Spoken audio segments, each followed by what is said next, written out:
It's dangerous when mothers set comfortable goals, or worse, no goals. It's dangerous when women are setting comfortable goals that they know they can be achieved, because there's no inspiration when we know how to achieve it and it's comfortable. It doesn't actually expand us or change us. It's just a matter of us following through with our discipline, right? Because if my goal is to, I don't know, what would be something, lose 1 pound, right? I could probably do it, right? Maybe that's hard for someone. Maybe it's not hard for me.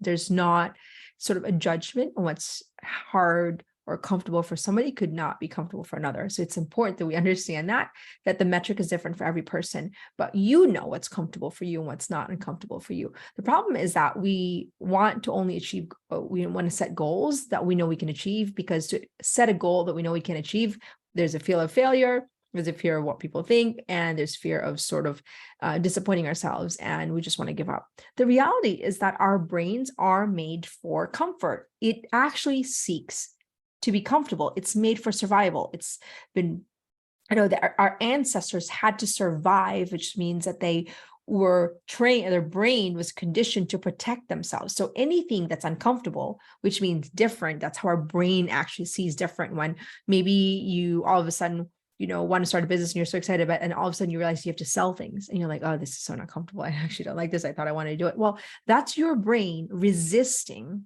what was comfortable for you. Was you didn't have to sell, right? You wanted to build a business. You really wanted to build a business, but you didn't realize, oh my gosh, now I actually need to get out of my comfort zone and learn how to speak to people.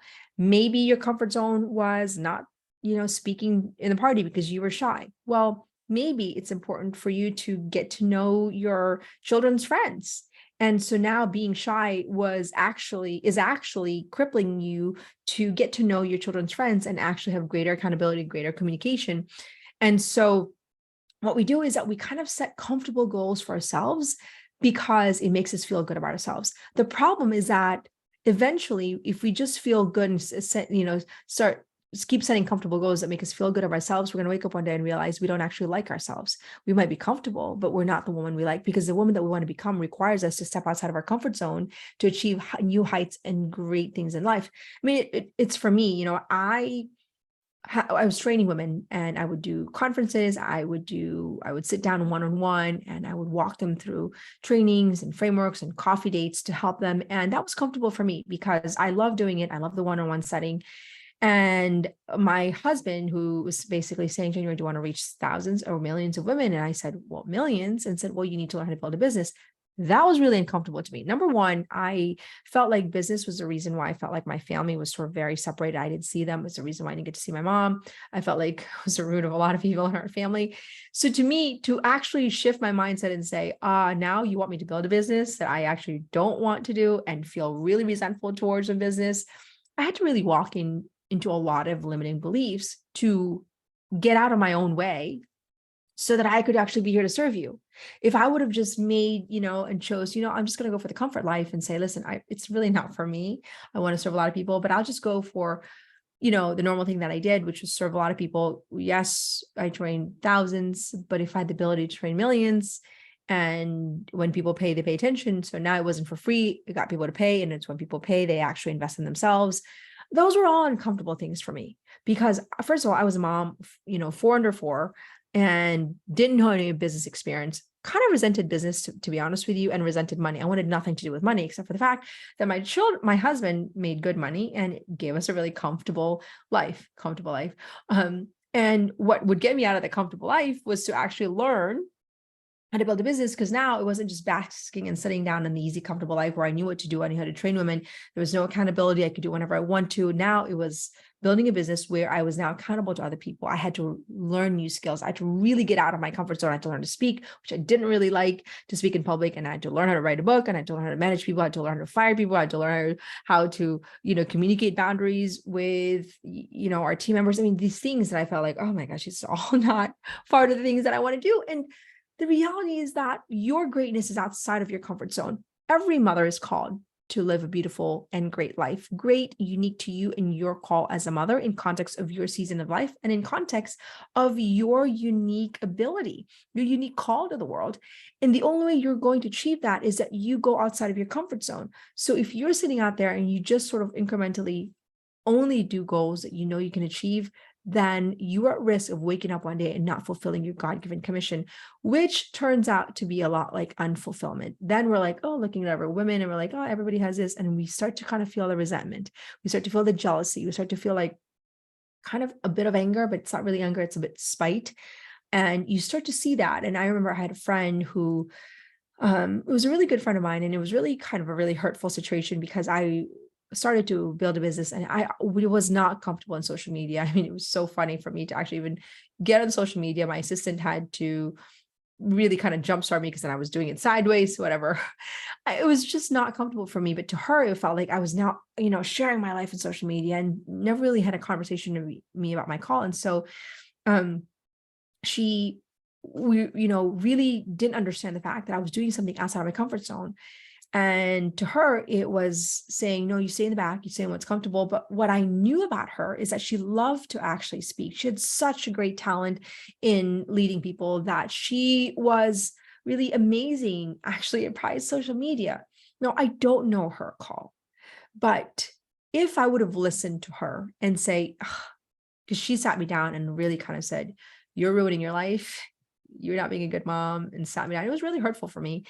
And if I would have listened to her and say, I'm just going to go for the comfort zone call and kind of, my little comfort life and really nice, happy home and not chase for the things that made me feel uncomfortable that I felt called to, I would never be here to serve women. I would never, be able to model for my children what it's like to fail forward, to learn from my mistakes, to grow through it, to be here to serve women in a way that I never imagined was possible for myself, to even see what's capable when I push myself to my own limitations of developing new skills and new habits, a new way of thinking, a new way of developing myself. And that has only contributed to the lives around me, the thousands of people around me, but also to my children and to my relationship. And so my challenge here is that ask yourself, is your goal stretching you? And the way to do that is that if you're thinking about your goal and it's not kind of causing you to kind of feel this like pit in your stomach, then it's probably comfortable, right? And so we need to understand the distinction between dreaming and goal setting. And we want to reach into stretch goals that kind of makes us feel uncomfortable so that we can pierce that next layer of wholeness and next layer of fulfillment for ourselves, and understand that the dreams that we hold so dear, those things that we're so kind of afraid to achieve, have never achieved before, but if we could, we would. How we achieve those great dreams if we set uncomfortable goals for ourselves. That was for me as a mom and a business owner, and thinking, okay, how can I write a book in less than 3 months? There's no way, but I knew I had a speaking engagement with John Maxwell and Ed Milet. So it was pushing myself to new heights and limits I never thought was possible. To be sincerely honest with you, I look back, I'm like, I thought it would take me years to write a book. I would have never known had I set comfortable goals for myself. But I would never even think of that me as a possibility of writing a book had I not sort of even thought of building a business. So what am I saying to you? Don't sell your call short simply because you want to live in the safety of your comfort. You as a mom have to model greatness for your children. It's not for the rare human being. We are all called to lives of greatness and not comfort, and that we need to incorporate greatness in our language and to make it part of who we are designing to be, who we are developing ourselves to be. Because if we are not living lives that inspire us and call us to deeper greatness, then we can't then invite our children, our spouses, our friends, and our community to a greater life of greatness and live a life of excellence and self-mastery. And I think it's time for us women and mothers, especially, to rise up and say, we're all called to greatness. And I, as a mom, have to develop a self-mastery that's going to help me walk into my own unique call of greatness. And that's the invitation I have for all of you mothers and women out there, is that don't make it outside of you as though you're not called to this life of greatness. Fight the comfort zone, fight the norm. You're the average of the 5 people you hang out with. And if you hang out with people that are just comfortable, then you're going to be the 6th person that's going to be comfortable. I say that with my children all the time. They know that script. And so challenge yourself to find people around you that are fully developing themselves to a level of greatness and not just achieving comfortable goals.